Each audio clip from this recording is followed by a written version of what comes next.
Hello everyone. Today we are going to continue this chapter, metals and non-metals. We have already discussed about the physical and properties of metal and non-metals. Today we are going to discuss about the chemical properties of metal and non-metals. Let's start. So the chemical properties of metal and non-metal, the first reaction which we are going to study is oxygen. Metals react with oxygen to form their metal oxides. These oxides are basic in nature, so when we bring a moist red litmus paper in contact with this oxide, it turns the red litmus paper blue. Let's see few examples of the reaction.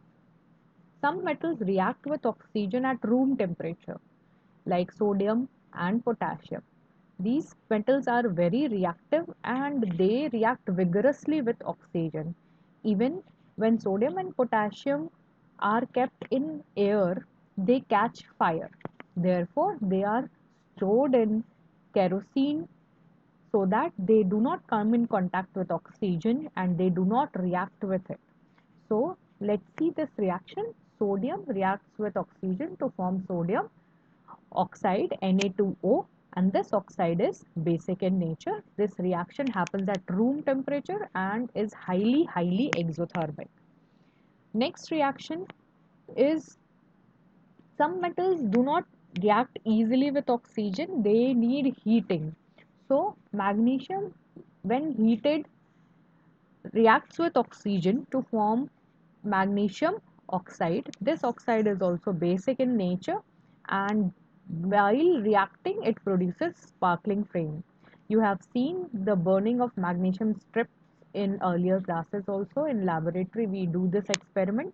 This magnesium oxide produced is white in color, and you also have learned that this magnesium is used in various crackers to produce a sparkling flame.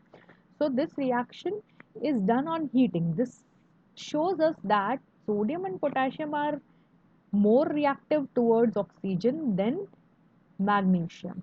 Let's see next category. Now the next category of metals react with oxygen only on strong heating. Like copper do not react with oxygen on heating. It has to be heated for a very long time.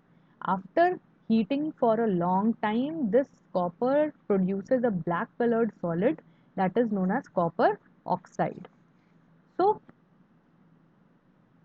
you can write similar equations for the iron, zinc and calcium and aluminium. Let's see few properties of metal oxides. Metal oxides when added with to water, they form metal hydroxides.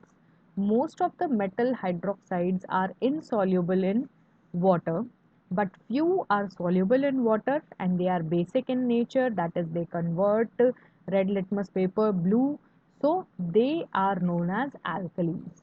Let's see few examples like potassium hydroxide. When potassium oxide reacts with water, it produces potassium hydroxide, which is a very strong alkali. Alkali is actually a base, a very strong base which is soluble in water. So, similarly, sodium hydroxide also reacts with sodium water to form sodium hydroxide. So, metal oxides are mostly insoluble in water, but some reacts with water to form alkali, and this alkali turns red litmus blue. Now, let's see example of aluminium oxide. Actually, aluminium oxide can react with acid, that is hydrochloric acid, and aluminium oxide can react with base, that is sodium hydroxide here. So, this oxide is reacting with acid, it means it is acting as base like other metal oxides, but it is also reacting with base, which means that this is acting as an acid. So any oxide which reacts with base as well as acid are known as amphoteric oxides. These oxides are actually basic as well as acidic in nature. Sometimes they behave as base, sometimes they behave as acid. Aluminium oxide and zinc oxide are example of the amphoteric oxides. Here you can see that aluminium oxide is reacting with hydrochloric acid to form aluminium chloride, which is a salt, and water. Do you remember any reaction related to this in which an base and an acid reacts to form salt and water? Yes, it is neutralization reaction. So this reaction is a neutralization reaction. Similarly here, aluminium oxide, now behaving as acid, reacts with a base to form another salt and water. This salt is sodium aluminate.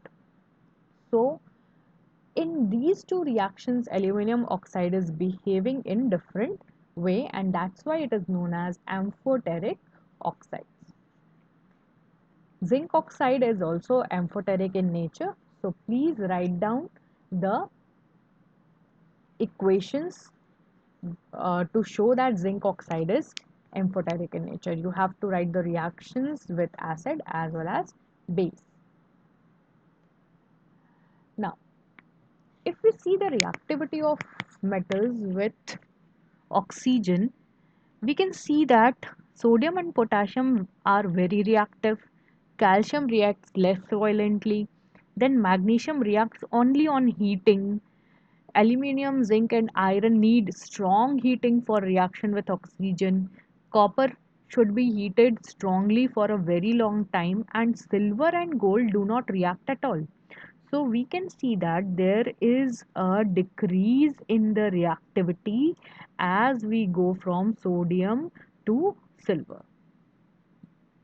The similar pattern we will see in the next reactions also.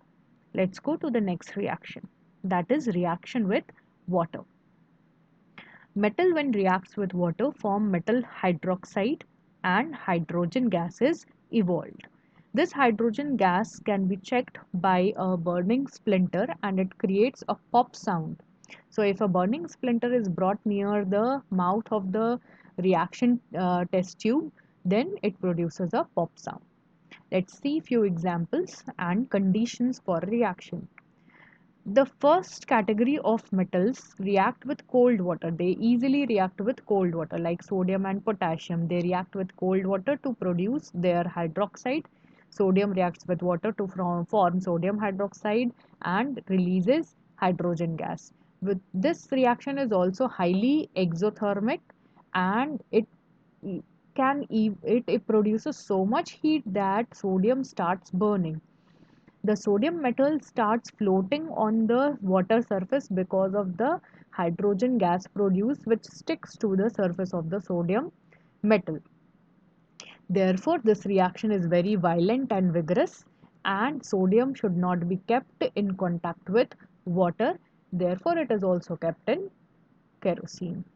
Calcium reaction with water is not so vigorous. It reacts with the cold water, but it do not produces fire or burns. So this produces calcium hydroxide and hydrogen gas. Next category of metal do not react with the cold water. They only react with the hot water. For example, magnesium. Magnesium reacts with hot water to form magnesium hydroxide and evolve hydrogen gas. Although this is also exothermic reaction, but the heat evolved is very less. Next is the category of metals which react only with steam. And when metals react with steam, they do not produce hydroxide, they produce their oxides. So magnesium when reacts with water, hot water, it produces magnesium hydroxide, but the same magnesium when reacts with steam, it produces magnesium oxide. And they all evolve hydrogen gas. So iron also reacts with the steam and produces iron oxide Fe3O4. Fe3O4 actually is the mixture of two oxides, that is iron 2 oxide and iron 3 oxides. As we know that iron have two kind of valency, +2 and +3. So Fe3O4 is mixture of FeO and Fe2. 2O3. This is the apparatus to do the reaction with steam. Here you can see there is a glass wool which is soaked in water. So when we heat it, the glass wool do not burn, but it produces steam. This steam passes on and goes here where the metal sample is kept. If we need reaction with iron, iron is kept here. If we need reaction with magnesium, magnesium strip will be kept here. So we keep the metal here, steam comes from here, it reacts with this metal. When it reacts with the metal, it produces its oxide and hydrogen gas. The oxide get deposited here and the hydrogen gas is passed on from this delivery tube to this test tube. Hydrogen gas being lighter than water will go up and will be collected here. Later on, this could be checked by burning splinters. So this is action of steam on metal. So let's see the reactivity of different metal with water. Sodium and potassium reacts with cold water. It means they are very reactive with water. Then calcium is less reactive, less violent, but it reacts with cold water. Magnesium reacts with water, but only with the hot water. So it is less reactive than calcium. This is even less reactive than calcium. Next category of aluminium, zinc, iron, they react with only steam. It means that aluminium, iron, zinc are even less reactive than magnesium. Lead, copper, silver, gold, they do not react with water. It means that they are least reactive. So the reactivity decreases in this order. Similar pattern as we have seen in the reaction with oxygen. Let's proceed to the next reaction. That is reaction with acids. Metal reacts with acid to form metal salt plus hydrogen gas. Let's see few reactions. First is the reaction with dilute hydrochloric acid. When the metal reacts with hydrochloric acid, it forms metal chloride and hydrogen gases evolve. You can see the reaction. Magnesium reacts with hydrochloric acid and magnesium chloride is formed. Similarly, aluminium reacts with hydrochloric acid and aluminium chloride is formed. In both the cases, hydrogen is evolved. Next is reaction with dilute sulfuric acid. The sulfuric acid, sodium reacts with sulfuric acid and forms sodium sulfate and hydrogen. Next is the reaction with nitric acid.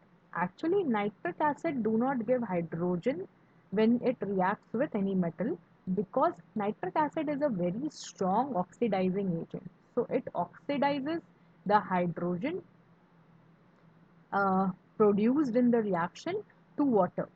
So finally water is evolved and nitric acid gets converted into nitrogen oxide. So nitric acid do not give hydrogen gas with metals except two metals, magnesium and manganese. When they react with very dilute nitric acid, they evolve hydrogen gas. So magnesium reacts with nitric acid and forms magnesium nitrate plus hydrogen gas, but this happens with magnesium and manganese only, not with any other metal. And the nitric acid used here should be very dilute because the stronger the nitric acid is, the more oxidizing power it has.